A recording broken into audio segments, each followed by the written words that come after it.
It's Unstable Topic with Sarah and Maggie.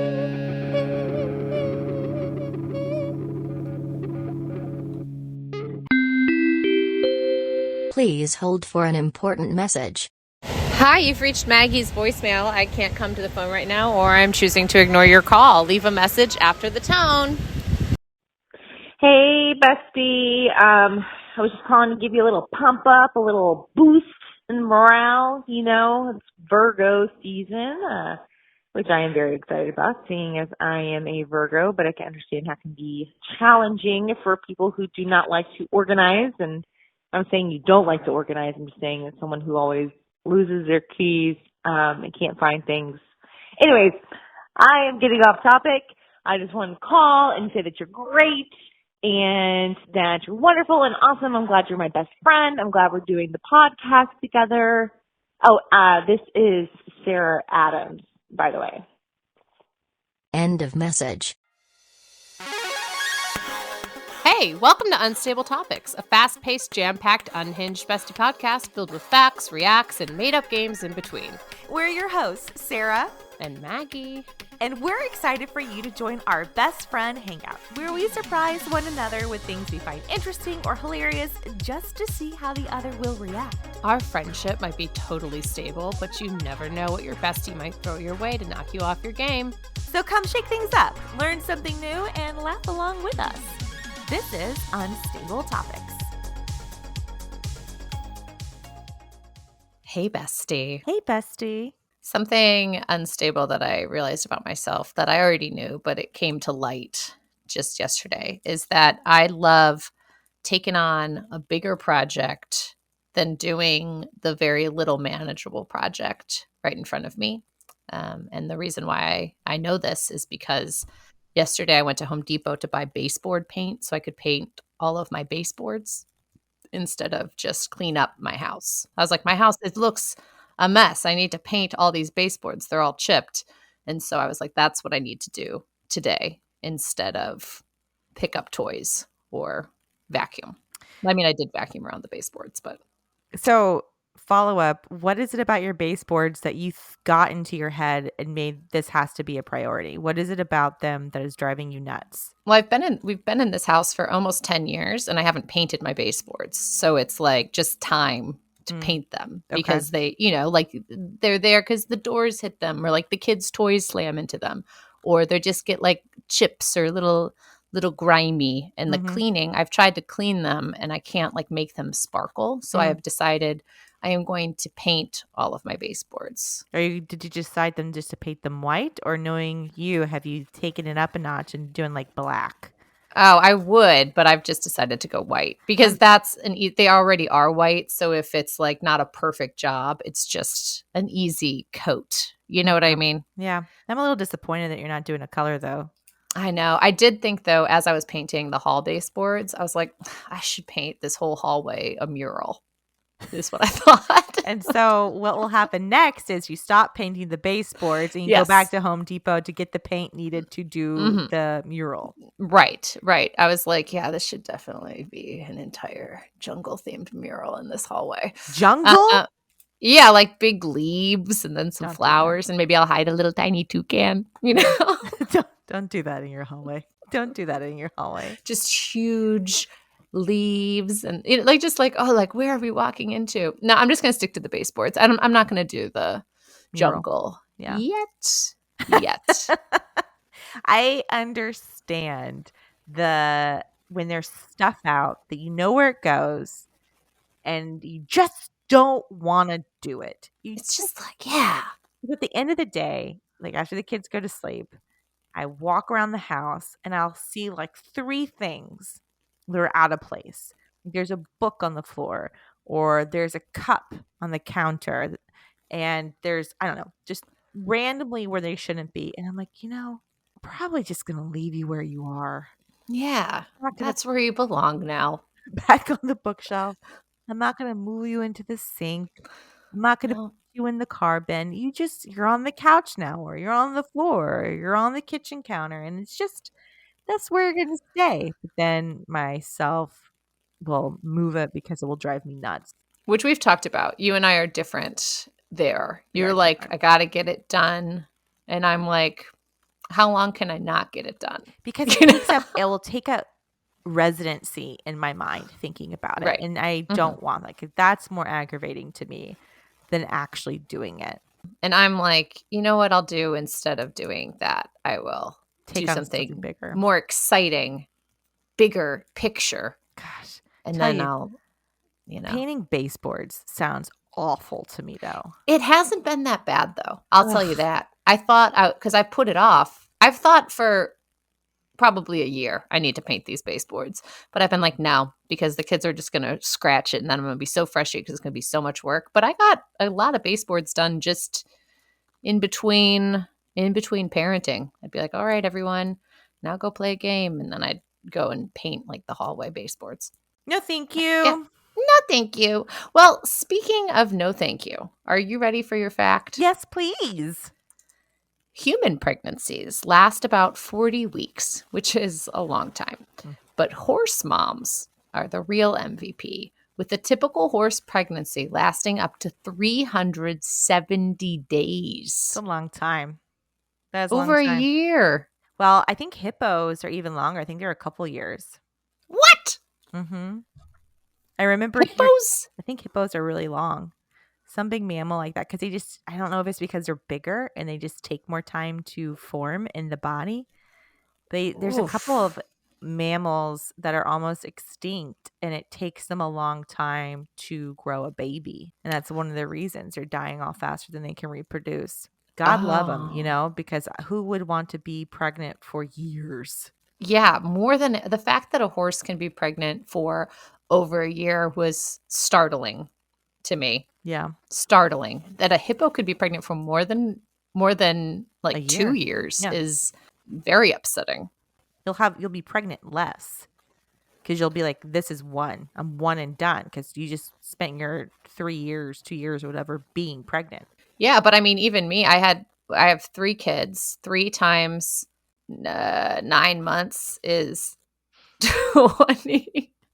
27 months, which is just over. So, I mean, in the time that a hippo has 1 baby, I've had 3. Now, granted, I just want to be clear. I did not present that as a fact because this is not my fact. I don't know. Actually, you know what I'm going to do right now? I'm going to Google it, Maggie. How? You don't want to have an apples situation where I told everyone that apples have caffeine and then didn't check it. And then the day the episode released, decided I should check that fact. And less. It's 240 days or 8 months. They're less. They're less. Those hippos. So horses are the MVP. While you're on the Google, will you Google which animal has the longest pregnancy? I just was doing that. Oh my! Doing that. This is the kind of research. Elephants are the largest land mammals in the world. So it says perhaps not surprising that they have the longest pregnancy of any living mammal. African elephants are pregnant for an average of 22 months. Oof. That's what it is. Not a And you know what? hippo. I can see why you would think hippos, because what are elephants if not hippos with longer noses and longer and bigger feet. ears? Yeah, they're the same. They're basically the same. They're going to be so pissed when they hear this. Elephants are? Yeah, and hippos like, I'm not a hippo. I'm not an elephant. I'm like, I know you're not. I apologize. Elephants will hear this, though, because they got those big ears. Don't DM me, elephants. DM me, and I'll pass it along to Sarah. I can't wait to get an elephant DM. Well, I know DMs make you uncomfortable. Are you ready for a react question? Yes, please. Besides pregnancy, which we've discussed is 40 weeks for people, what is the most uncomfortable you've ever been?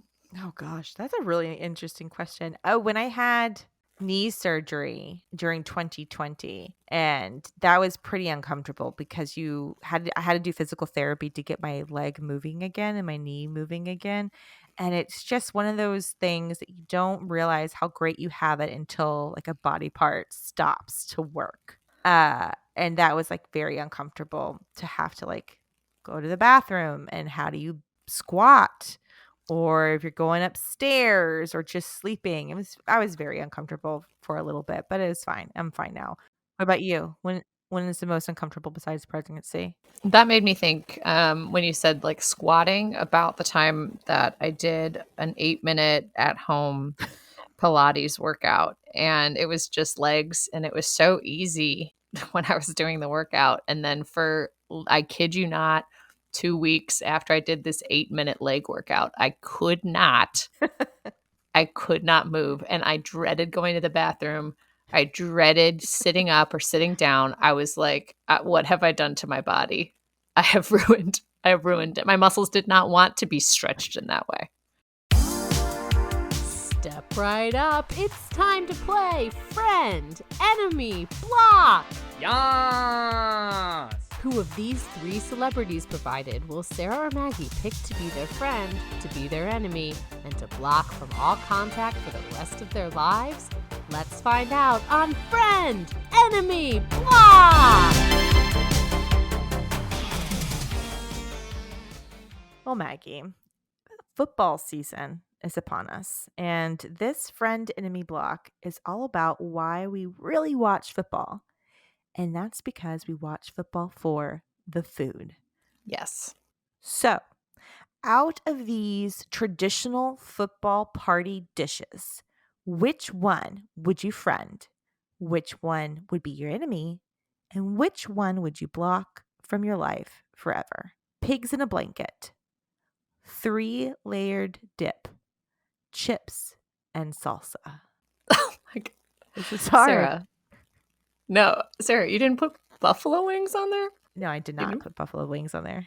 Well, this changes everything, because in my head I was like, friend buffalo wings. Friend them.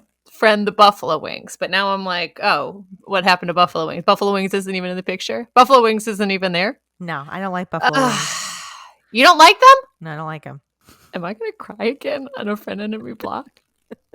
Another food-based friend enemy block is going to make me cry. Well, I was going to pick buffalo wings because they're spicy. No, buffalo wings as an option. Maggie, you're the best. There are no buffalo wings. It's pigs in a blanket, 3-layer dip, or chips and salsa. But none of those friends stack up. But okay. You're gonna have to. Aren't you glad I didn't put buffalo wings on there? Because then you would have to be forced to. You know, they're there. They're in the yeah. They're always there. They're always there. So you're right. I don't have to even think about it because they're just like they're my best friend. I'm just picking a friend. Well, okay. Okay. So I'm picking for my friend. I'm gonna pick 3-layer dip. Because I think that you can go deep with that dip. There's lots of layers. That friendship is like always interesting. You're always discovering new things about that dip. So that's it. That's my friend. 3-layer dip. Mm-hmm. For my enemy, I'm picking pigs in a blanket because I will still eat lots of them. I'll eat a bunch of those. I'll pop those bad boys in my mouth. They're delicious. You know I love hot dogs. So I know. That's why I put that on there because I'm like, this is just a miniature hot dog. I love them, but they're my enemy because they're going to give me gas. You know, they're going to make me not feel so great after I consume a lot of them. So they're my enemy, but I obviously I want to see them at the party. I'm going to block chips and salsa because that's like, sure, I want that before I eat enchiladas at a restaurant, but I don't really care about you at a party. My dip is going to be my friend, my layered dip. That's interesting because we just talked about how chips and salsa was one of your go-to meals. And so I put that on there thinking that this would be a hard thing because it was your go-to for so long, but now you're just going to block it. Yeah, it's a go-to meal, but not a go-to football watching party. That's fair. That's fair. You know? Okay. Yeah, I can take that. I'm sure they're not going to be offended by that either. That's an interesting lineup. And I thinking through this now, is it 3-layer dip or is it 7-layer dip? I've had both, and I would still friend either one. Okay. You know? Interesting. What would you put in 7-layer? It's like you got guacamole, cheese, sour cream, beans. There's sometimes some olives in there I've seen. No olives for me, but yeah, I think you could. Yeah, I would do 7. Give me a 7-layer. What would you pick? I would be friends with pigs in a blanket because they're comforting. They're cozy. Like, you know what you're getting. Everyone loves a pig in a blanket. You know, who doesn't Mhm. want to be friends with pig in a blanket? It's an obvious choice to me. Mhm. I would be enemies with chips and salsa because I love a chips and salsa, but you're gonna get dirty and you're gonna do me dirty because I'm That's gonna true. go and have a bite and there's gonna get salsa everywhere because it's not an Absolutely. easy food to eat when if you're standing and walking around on a couch or whatever. So there's a lot of drama involved with that. So I would definitely be enemies. Still want to Mhm. have them, Mhm. and I would block a layered dip. Why? I don't know what I'm getting. One, beans. Ugh, gross. Oh my Like, god, I love beans. I used to, and then I'm like, this is not a good thing for anybody's body to have. And so yeah, and then with like, how are they all gonna mix together? And they're mushy in your mouth, and you don't know what type of layers are Mhm. in there. Like we said, there could be olives. Olives are in a 7-layer dip. I don't want olives. It's true. It's true. It's a It's true. risky gamble, and so I rather not take it, especially not at a party. And I'm just gonna block it. Where would you put buffalo wings? I would block them. Okay. That was cute. Thanks to all our friends and enemies for playing along.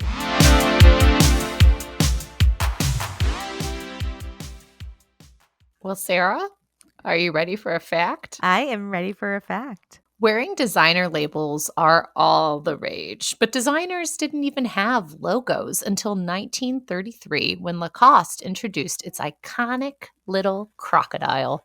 Really? Yes, that That's cute so little fast. crocky. That's really fascinating. I didn't even think about, like, I guess, exterior labels until, like, when those came about, and it was Lacoste. And also didn't realize they've been around since the 30s. I know, and I don't think they've changed at all what they No. make. I feel like it's always just that classic Lacoste polo Yeah. that was so big in the early 2000s. Yes, it was. A lot of polo products were big in the early 2000s. I'm thinking about fashion and before then. And I guess when because my Downton Abbey tells me a lot of things were custom made up until a point. Like even in the 20s, like you would go to a dressmaker and you'd have clothes made, or you would Mhm. make them yourselves. When Mhm. did consumer fashion really kick it into high gear? Right? When you Like would go, fast fashion. well, even like going to like a local store, like a local dressmaker store, and having available clothing sizes, as opposed to everything Yeah. having to be tailored and made. Weren't department stores kind of probably the start of that? I would assume so. Like And those were like the Sears houses were in the 40s. oh, they Like were? I department. don't I know. think so. And then you Or have maybe like your Macy's and your Lord and Taylor and Bloomingdale's. I guess those were later in the 90s. when did department stores start? Oh my gosh, department stores. Well, that's not really. I was looking for like department stores were like the 1800s, but that's not what I'm looking for. Yeah, you're looking for a consumer, I guess, When did manufactured fast fashion fast started in the fashion. 90s? Yeah. Well, in In the the 80s 80s. and the 90s. Yeah, like mall culture. Yeah, mall culture. Mall culture is more like 80s, 90s. So a whole 50 years before that, Lacoste was like, we should get this little guy on our shirt. And now think about how many people are wearing like full logos. The first person I think of is Dorit from Real Housewives of Beverly Hills, and how logoed out she usually is, Yeah, what would she wear had it not been for Lacoste? She wouldn't be able to wear her Louis Vuittons, Louis Vuitton. Or her Gucci stuff, or Yeah. Fendi, Mm-hmm. or Chanel. All of it. All of it. Because it would just be, oh, that's a beautiful dress. It wouldn't be, I can read you. yeah. Well, that kind of makes me thinking of like Dorit and how you can always tell she's wearing logos. The Lacoste crocodile was the first designer logo. What creature would your logo be? Oh, that's a great question. A creature, huh? It has got to be like an animal. Yeah, it's got to be a creature. A creature. Maybe a little like meerkat. Oh, Like a that little- is so you. Like a little, hello. That's so you. Like a little That's so, meerkat. that's so cute. And it could be on a little pocket. Yeah, Just like peeking out of the just pocket. peeking out, and like you have a bow on it, or like a little bow tie, like a little meerkat. Oh my. Oh, That is well- the cutest thing. Oh well, stop it. Thank you. You can buy a polo with meerkat on in 2023. What about you? What would your creature be? Oh, probably a hippo with its big ears and long nose. Oh, wait. Sorry. Ugh. An elephant. That's it for this episode. Wasn't that fun? Now it's time for you to subscribe and follow. And share this episode with a friend. Ooh, maybe even your bestie. Find us everywhere online at Unstable Topics, and for more antics, visit us at the Monthly Junk. Bye. Bye. Peace.